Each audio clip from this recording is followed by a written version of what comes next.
जय हिंद दोस्तों, स्वागत है आप सभी का अपने यूट्यूब परिवार बीए सेमेस्टर वाला में। दोस्तों, जैसा कि आप सभी को पता है, बीए सेमेस्टर वाला चैनल पर आपके सारे सब्जेक्ट की और सारे सेमेस्टर की तैयारी बिल्कुल फ्री में कराई जाती है। आपसे एक भी पैसा नहीं लिया जाता है, चाहे वो क्लास हो, चाहे वो पीडीएफ नोट्स हो। ठीक है ना।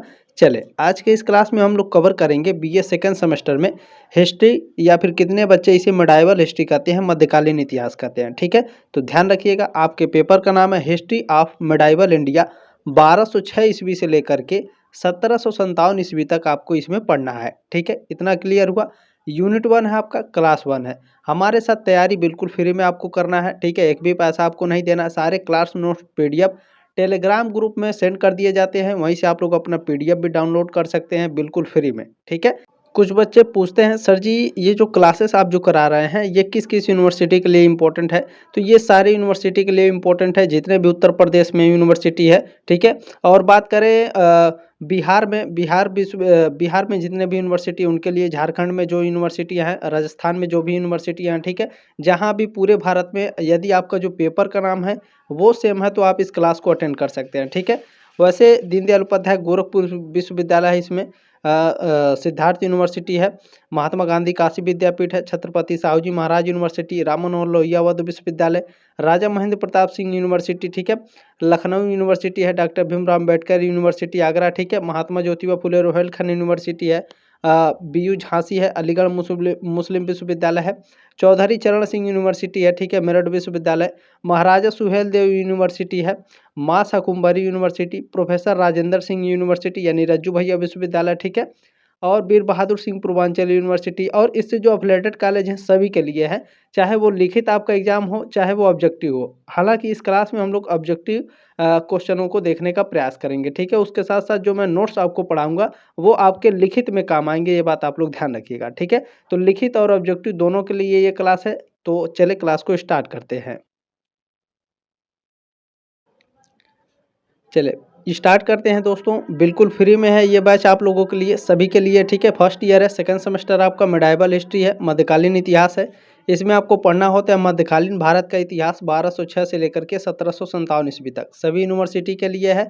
जो दीनदयाल उपाध्याय गोरखपुर विश्वविद्यालय है, आप लोगों का जो पेपर कोड है देख सकते हैं, HIS 102, या फिर इस तरह से पेपर कोड हो सकता है HIS 102F। ठीक है, तो पेपर कोड से कोई मैटर नहीं करता है। मैंने पेपर कोड आपको बता दिया है, चिंता करने की कोई आवश्यकता नहीं है।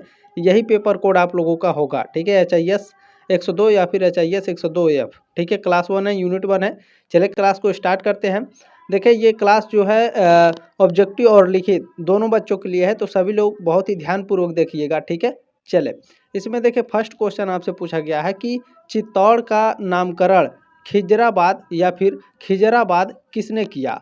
तो अलाउद्दीन खिलजी ने किया था। ठीक है, जो चित्तौड़ है, ठीक है, चित्तौड़ का जो नामकरण है खिजराबाद, ये किसने किया था? अलाउद्दीन खिलजी ने किया था। मोस्ट इंपॉर्टेंट क्वेश्चन है, ध्यान रखिएगा। ठीक है, अब चलिए इसमें जो नोट्स है इसको पढ़ते चलिएगा, आपके लिखित एग्जाम में काम आएंगे। देखें, अलाउद्दीन खिलजी खिलजी वंश के शक्तिशाली शासकों में से एक था।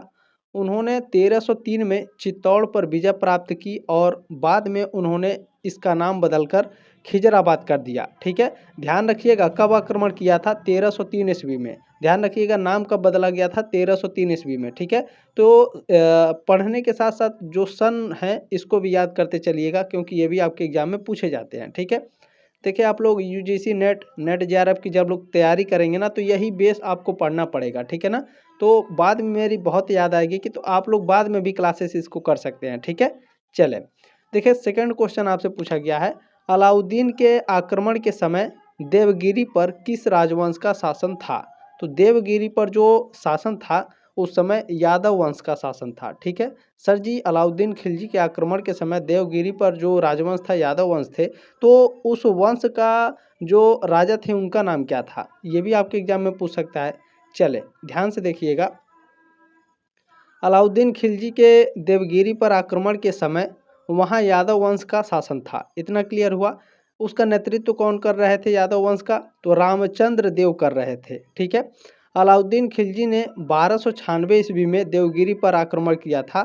रामचंद्र देव ने अलाउद्दीन को वार्षिक कर देने से, यानी जो साल में एक बार टैक्स दिया जाता है, वो टैक्स देने से इनकार कर दिया था, जिसके कारण देवगिरी राज्य पर हमला किया था अलाउद्दीन खिलजी ने। ठीक है, चले।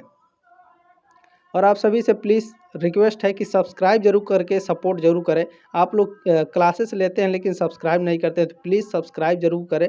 ठीक है, ताकि आप लोग 3rd, 4th, 5th और 6th सेमेस्टर में भी मेरे साथ ज़रूर जुड़े रहें। इस क्लास को व्हाट्सएप पर ज़रूर शेयर कर दीजिएगा, काफ़ी इन्फॉर्मेटिव क्लास है। ठीक है, चले। देखिए 3rd क्वेश्चन आपसे क्या पूछा गया है कि अलाउद्दीन खिलजी की राजधानी क्या थी। तो अलाउद्दीन खिलजी की जो राजधानी है वो सीरी थी। ठीक है, फर्स्ट ऑप्शन आपका राइट है। ठीक है, अब इसके बारे में जो जानकारी आपको दिया जा रहा है मोस्ट इंपॉर्टेंट है, ध्यान रखिएगा इसको। देखिए अलाउद्दीन खिलजी, इनका वास्तविक नाम भी आपसे एग्जाम में पूछ सकता है और कई बार पूछा भी है। ठीक है, तो अलाउद्दीन खिलजी का जो वास्तविक नाम है अली गुरसफ है। ठीक है, और जो इनका शासनकाल है 1296 से 1316। ठीक है, दिल्ली सल्तनत के खिलजी वंश का दूसरा शासक था। अलाउद्दीन खिलजी ने 1303 में अपनी राजधानी सीरी की नींव रखी थी, ये बात आप लोग ध्यान रखिएगा। ठीक है, चले। इसमें 4th नंबर क्वेश्चन आपसे क्या पूछा गया है, दीवान ए मुस्त खराज विभाग किससे संबंधित है। मोस्ट इंपॉर्टेंट क्वेश्चन है, ध्यान रखिएगा। ये आपके कॉम्पिटिटिव एग्जाम में भी पूछता है, जैसे यूपीपी का एग्जाम या फिर किसी और कॉम्पिटिटिव एग्जाम की आप तैयारी कर रहे हैं तो ये क्वेश्चन आपसे हिस्ट्री में पूछे जाते हैं। ठीक है, तो ध्यान रखिएगा, दीवान ए मुस्त खराज विभाग किससे संबंधित था, तो यह आपका लगान वसूली से संबंधित था। ठीक है, डी ऑप्शन आपका करेक्ट है क्वेश्चन नंबर 4 का। ठीक है, दीवान मुस्तखराज विभाग किससे संबंधित है, लगान वसूली से। अब अन्य विभाग देखिएगा, अन्य विभाग कौन कौन से हैं और वह किससे संबंधित है, ये आपके एग्जाम के लिए रामबाण साबित होगा। ठीक है, चले। देखिए क्वेश्चन मैं कम ही आप लोगों को क्लास में प्रोवाइड कराता हूं, लेकिन जो मैं की पॉइंट देता हूं ना, कम से कम आपके 100 क्वेश्चन से ज़्यादा मैं एक ही क्लास में आपको प्रोवाइड करा देता हूँ। ठीक है, देखिए यहाँ पर ध्यान से देखिएगा, दीवान ए अमीर कोही। ठीक है, ये एक विभाग है, दीवान ए अमीर कोही ये एक विभाग है दोस्तों। ठीक है, यह विभाग कृषि से संबंधित था, जिसकी स्थापना मोहम्मद बिन तुगलक ने की थी। आपके एग्जाम में पूछता है दीवान ए अमीर कोही नामक जो विभाग है इसकी स्थापना किसने की थी, मोहम्मद बिन तुगलक ने की थी। पूछता है दीवान ए अमीर कोही किससे संबंधित है, तो ध्यान रखिएगा कृषि से संबंधित है। ठीक, क्लियर हुआ। देखिए दीवान ए अर्ज मोस्ट इंपॉर्टेंट है, बहुत ही फेमस है, कई बार आपके एग्जाम में पूछ चुका है दीवान ए अर्ज।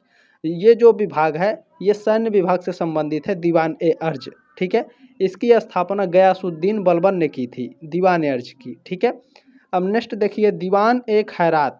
ठीक है, ये उतना इंपॉर्टेंट नहीं है, सबसे ज़्यादा दीवान ए अर्ज आपके एग्जाम में पूछा था कई वर्षों से, पिछले 3 वर्षों में। ठीक है, तो दीवान ए खैरात यह जो विभाग है, ठीक है, यह दान विभाग से संबंधित है, दीवान खैरात। ठीक है, इसकी स्थापना फिरोज शाह तुगलक ने की थी। ठीक है, ध्यान रखिएगा, इनके संस्थापकों को भी नाम याद रखिए, और ये जो वर्ड है दीवान खैरात, ये जो विभाग है ये इस विभाग को भी याद रखिएगा कि ये किस विभाग से संबंधित है। ठीक है, इतना क्लियर हुआ आप लोगों को।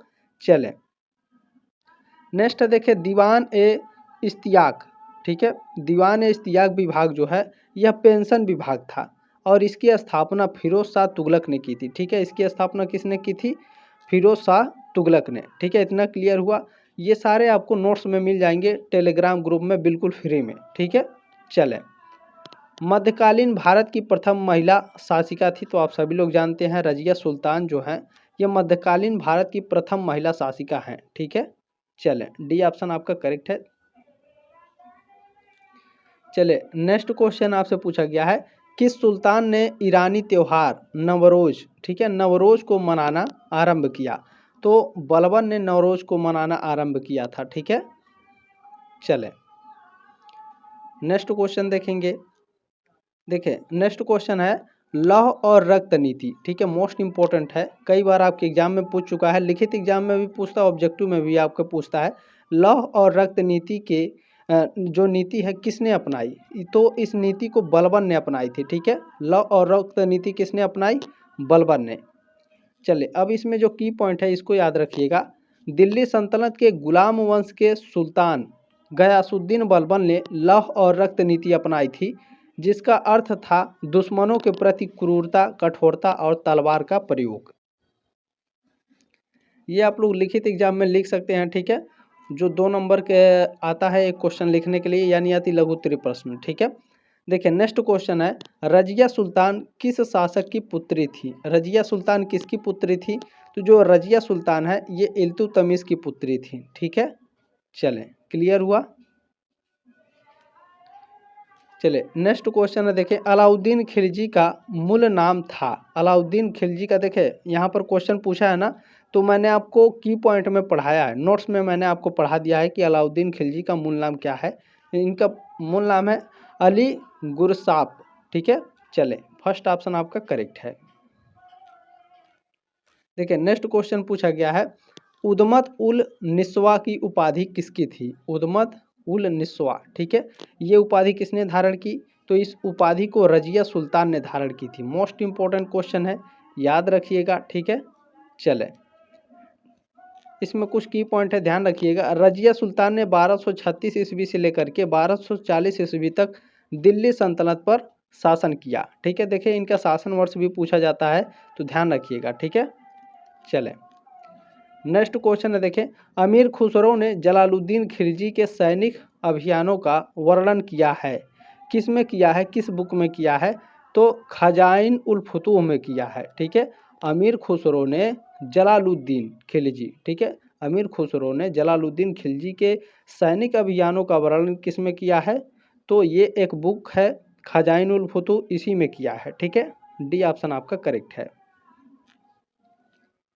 चले, नेक्स्ट क्वेश्चन आपसे पूछा गया है, बरीद ए मुमालिक, ठीक है। क्या है सर जी? बरीद ए मुमालिक। तो बरीद ए मुमालिक कहा जाता था सैन्य विभाग को, राजस्व विभाग को, गुप्तचर विभाग को, या इनमें से कोई नहीं? तो बरीद ए मुमालिक जो है दोस्तों, ये गुप्तचर विभाग को कहा जाता था, ठीक है। किसको? गुप्तचर विभाग को। सी ऑप्शन आपका करेक्ट है। अब इसमें की पॉइंट देखिएगा, आपके सारे जो डाउट हैं वो क्लियर हो जाएंगे। देखिए सल्तनत काल में बरीद ए मुमालिक राज्य समाचार एजेंसी का प्रमुख और खुफिया विभाग का प्रमुख अधिकारी होता था, यानी गुप्तचर, ठीक है। क्लियर हुआ? जो पूरे देश से रिपोर्ट एकत्रित करता था।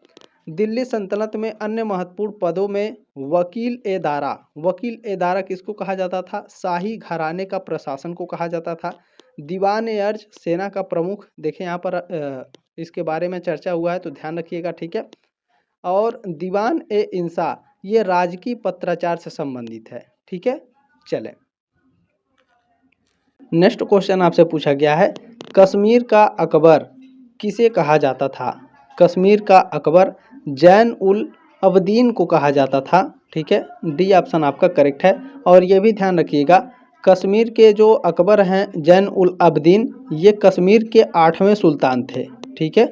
ये भी ध्यान रखिएगा, आपके एग्जाम में पूछ चुका है। देखिए नेक्स्ट क्वेश्चन आपसे पूछा गया है, तुर्कान ए चहलगानी, ठीक है। ये वर्ड याद रखिएगा, तुर्कान ए चहलगानी, इसका गठन किसने किया? बलबन ने, कैकुवाद ने, बहरम शाह ने, या फिर इल्तुतमिश ने? तुर्कान ए चहलगानी का जो गठन है वो इल्तुतमिश के द्वारा किया गया था। डी ऑप्शन आपका करेक्ट है।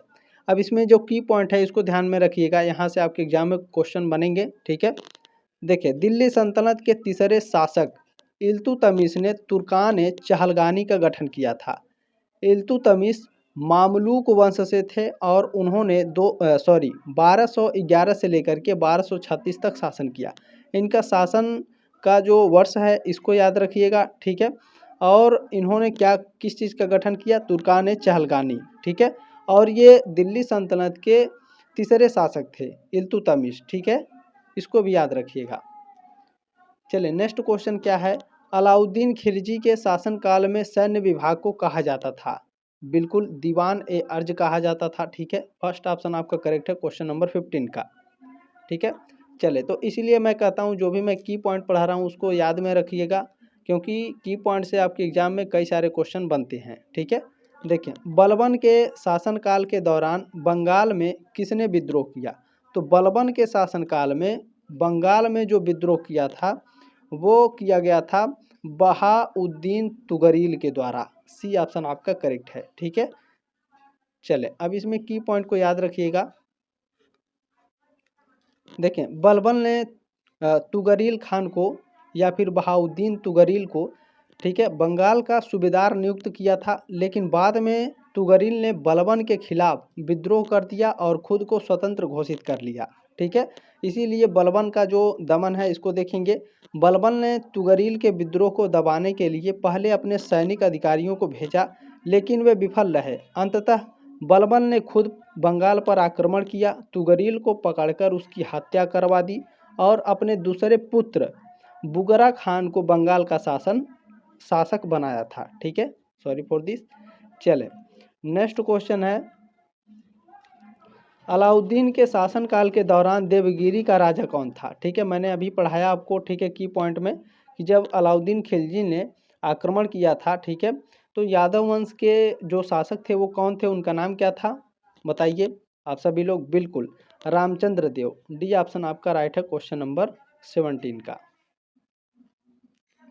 देखिए नेक्स्ट क्वेश्चन है, रजिया की सौतेली माता कौन थी? जो रजिया सुल्तान थी इनकी सौतेली माता कौन थी? शाह तुर्कान थी, मलिके जहां, नेला या फिर जयबंद? बिल्कुल, देखिए शाह तुर्कान थी। ठीक है, इनकी सौतेली माता का नाम शाह तुर्कान था।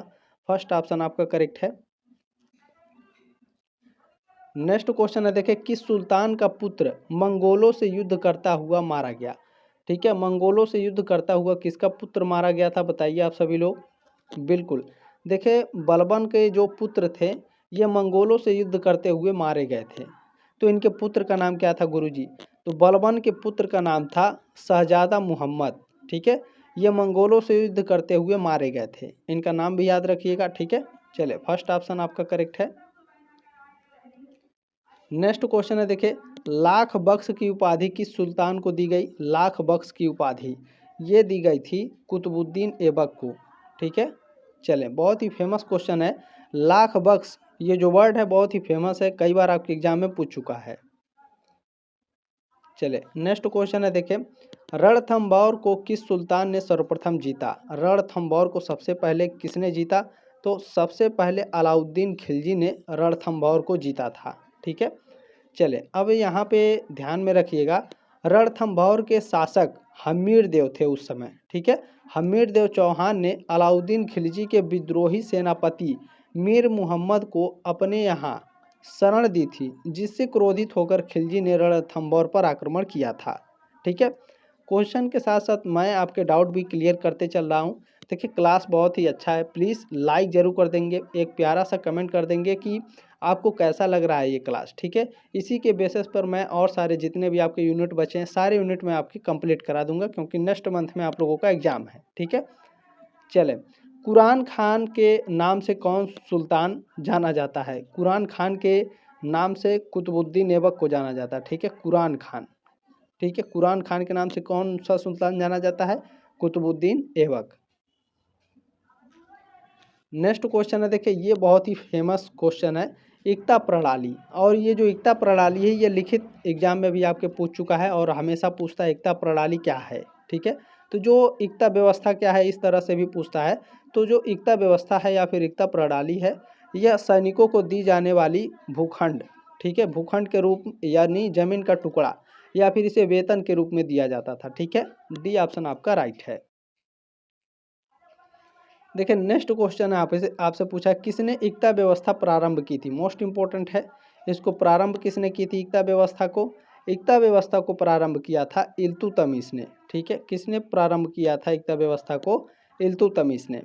चलें, अब की पॉइंट में याद रखिएगा, मोस्ट इंपॉर्टेंट है ये क्वेश्चन। दिल्ली सल्तनत के सुल्तान शमसुद्दीन इल्तुतमिश ने एकता व्यवस्था की शुरुआत की थी, जो भूमि आवंटन और प्रशासन का एक विशिष्ट रूप था। ठीक है, एकता क्या था? ठीक है, एकता प्रणाली क्या है? ठीक है, एकता सिस्टम क्या है? देखें, एकता एक भूमि अनुदान था। ठीक है, जिसे सुल्तान अपने अधिकारियों, रसोइयों यानी जो खाना बनाते थे, ठीक है, और उनके जो सैनिक थे इनको वेतन के रूप में देता था। एकता प्राप्त करने वाले व्यक्ति को क्या कहा जाता है, ये भी आपके एग्जाम में पूछता है। तो एकतादार या फिर मुक्ति कहा जाता था। ठीक है, इन सभी वर्ड्स को याद रखिएगा, मोस्ट इंपॉर्टेंट है सभी। नेक्स्ट क्वेश्चन है, देखिए सल्तनत कालीन सैन्य विभाग के अध्यक्ष को कहा जाता था। देखिए सल्तनत काल में सैन्य विभाग को क्या कहा जाता था, और यहाँ पर पूछा है सैन्य विभाग के अध्यक्ष को क्या कहा जाता था सल्तनत काल में। तो सैन्य विभाग के जो सल्तनत काल में सैन्य विभाग था इसको दीवान अर्ज कहा जाता था, और इसके जो अध्यक्ष थे इसको आरिज ए मुमालिक कहा जाता है। ठीक है, इनमें अंतर है इन दोनों क्वेश्चनों में, और इन दोनों क्वेश्चनों को अच्छे से याद रखिएगा। ठीक है, तो फर्स्ट ऑप्शन आपका करेक्ट है, क्वेश्चन नंबर 25 का। नेक्स्ट क्वेश्चन है, आपसे पूछा कि बलबन के समय बंगाल का विद्रोही गवर्नर कौन था? तो मैंने आपको बताया तुगरील खान थे। ठीक है, फर्स्ट ऑप्शन आपका राइट है, क्वेश्चन नंबर 26 का। चलिए नेक्स्ट क्वेश्चन है, ताजिक कौन थे? क्या कह रहा है? ताजिक। ठीक है, ये कौन थे? तो गैर तुर्क मुसलमान जो थे इनको ताजिक कहा जाता था। ठीक है, अब इनके बारे में थोड़ा सा जान लीजिए, आपके डाउट क्लियर हो जाएंगे। देखिए, ताजिक मध्य एशिया के फारसी भाषी लोग थे। ठीक है, फारसी भाषी लोग हैं।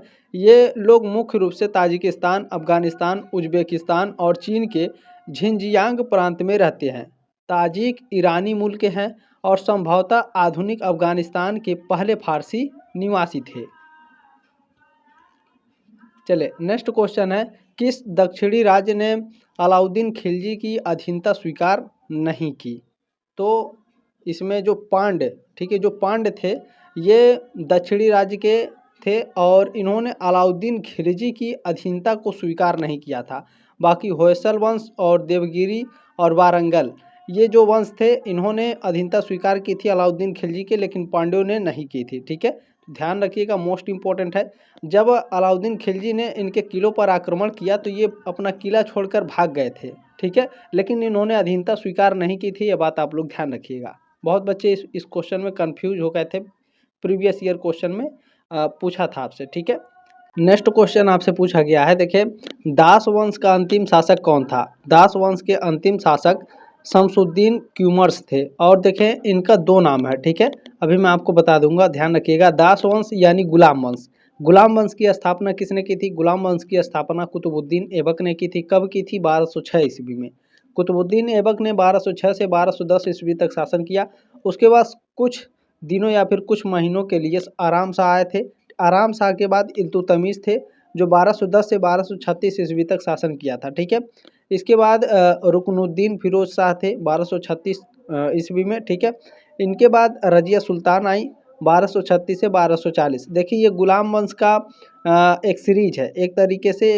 इनके बाद कौन कौन से आए थे? ठीक है, यहाँ पर मैंने लिखा है आपको अच्छे से याद करने के लिए, क्योंकि पूछा जाता है आपके एग्जाम में। ठीक है, इसके बाद देखिए मुइजुद्दीन बराम शाह आए थे 1240 से 1242 ईस्वी तक इन्होंने शासन किया। अलाउद्दीन मसूद शाह 1242 से 1246 ईस्वी तक शासन किए थे। नासिरुद्दीन महमूद 1246 से 1265 ईस्वी तक इन्होंने शासन किया।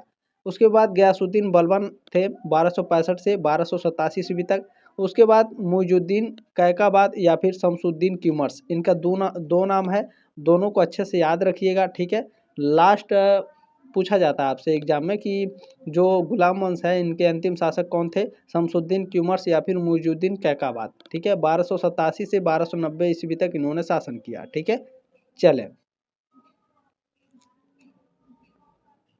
देखिए नेक्स्ट क्वेश्चन आपसे पूछा है, खिलजी वंश का संस्थापक कौन था? खिलजी वंश के संस्थापक जलालुद्दीन फिरोज खिलजी थे। ठीक है, सी ऑप्शन आपका राइट है। खिलजी वंश के संस्थापक कौन है? जलालुद्दीन फिरोज खिलजी। अब इनके बारे में थोड़ा सा जान लीजिए आप लोग। देखें, जलालुद्दीन फिरोज खिलजी खिलजी वंश के संस्थापक थे। उन्होंने 1290 से 1296 ईस्वी तक शासन किया। उन्हें क्लीमेंस जलालुद्दीन भी कहा जाता था।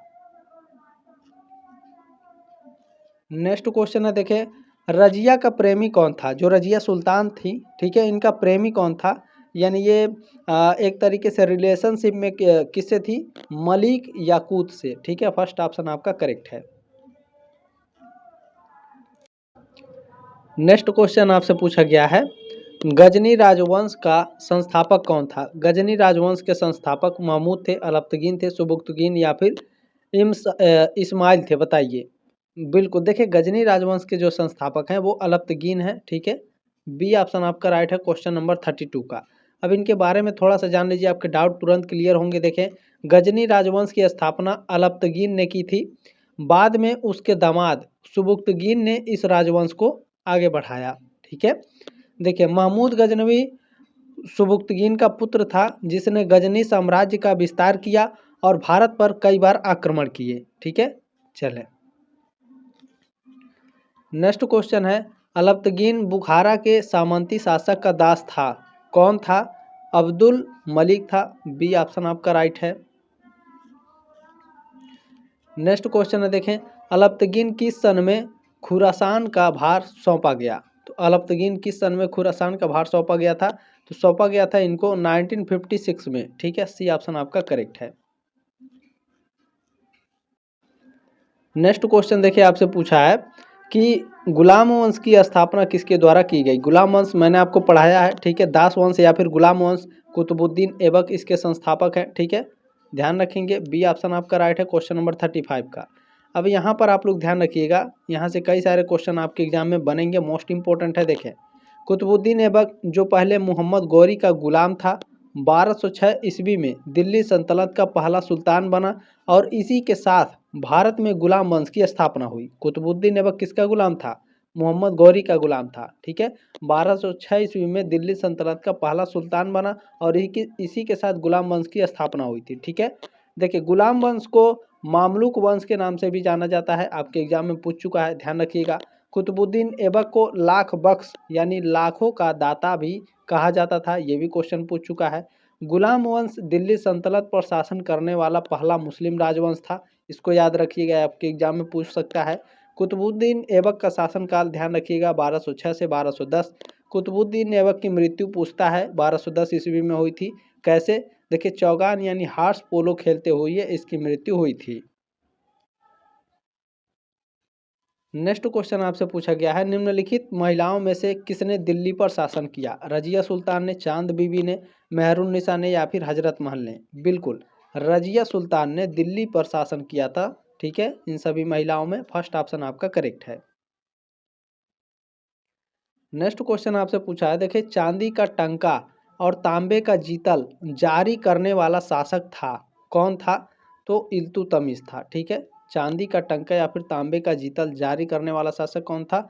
इल्तुतमिश। या फिर कभी कभी ऐसे आपके एग्जाम में पूछता है कि तांबे का जीतल किसने जारी किया था, ठीक है, अलग अलग पूछता है। या फिर ऐसे पूछेगा कि चांदी का टंका किसने जारी किया था, तो दोनों इल्तुतमिश ने जारी किया था, इनको याद रखिएगा, ठीक है। चले नेक्स्ट क्वेश्चन है, देखें, सॉरी, इसमें की पॉइंट याद रखिएगा, इल्तुतमिश का शासनकाल 1210 से 1236 तक रहा, ठीक है।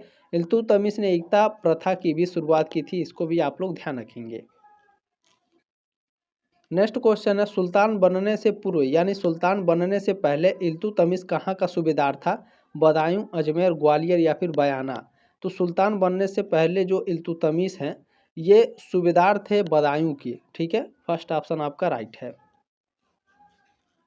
नेक्स्ट क्वेश्चन है, देखें, कुतुबुद्दीन ऐबक की मृत्यु के बाद दिल्ली सल्तनत का सुल्तान कौन बना? मोस्ट इंपॉर्टेंट क्वेश्चन है। इल्तुतमिश बना था, ठीक है। कुतुबुद्दीन ऐबक की मृत्यु जब हो जाती है तो दिल्ली का सुल्तान कौन बनता है? इल्तुतमिश बनता है। बी ऑप्शन आपका करेक्ट है क्वेश्चन नंबर 39 का। प्लीज़ दोस्तों, आप सभी से रिक्वेस्ट है, देखें, बहुत ही इन्फॉर्मेटिव क्लास है, इसे आगे जरूर शेयर कर दीजिएगा व्हाट्सएप पर अपने सभी साथियों के साथ, कहिए हमारे साथ जुड़ने के लिए, ठीक है। सब्सक्राइब आप लोग भी कर लीजिए, आप लोग सब्सक्राइब नहीं करते हैं, प्लीज़। देखिए, आप लोग सपोर्ट करिए, आप ही लोग हम लोगों का मोटिवेशन है, ठीक है। तो सब्सक्राइब करके सपोर्ट जरूर करें, लाइक शेयर और सब्सक्राइब जरूर कीजिएगा, ठीक है। देखिए, ये बोलना अनिवार्य है, यूट्यूब की ये पॉलिसी है कि लाइक शेयर सब्सक्राइब बोले, तो हम लोगों को बोलना अनिवार्य है, ठीक है। आप लोगों को कुछ बच्चे ऐसे हैं जिनको अच्छा नहीं लगता है, तो ध्यान रखिएगा, हम लोगों को बोलना अनिवार्य होता है, ठीक है। चले, ये लास्ट क्वेश्चन है, देखें, चांदी का सिक्का टंका किसके द्वारा शुरू किया गया था? अभी मैंने आपको क्या बताया? इल्तुतमिश के द्वारा चांदी का टंका, ठीक है। ध्यान रखिएगा, डी ऑप्शन आपका करेक्ट है क्वेश्चन नंबर 40 का। दोस्तों, क्लास कैसी लगी कमेंट बॉक्स में अपनी राय जरूर रखिएगा, ठीक है, ताकि मैं जब नेक्स्ट क्लास लाऊं तो उसमें क्या कमी करूं, क्या उसमें सुधार कर सकूं और अच्छे से कैसे पढ़ा सकूं आप लोगों को, ये सारी जो भी कुछ कमियां होंगी उसे ज़रूर बताइएगा, मैं उस कमियों को दूर करने का प्रयास जरूर करूँगा, ठीक है। चले, जल्दी मिलेंगे आपके नेक्स्ट क्लास में, तब तक के लिए जय हिंद, वंदे मातरम।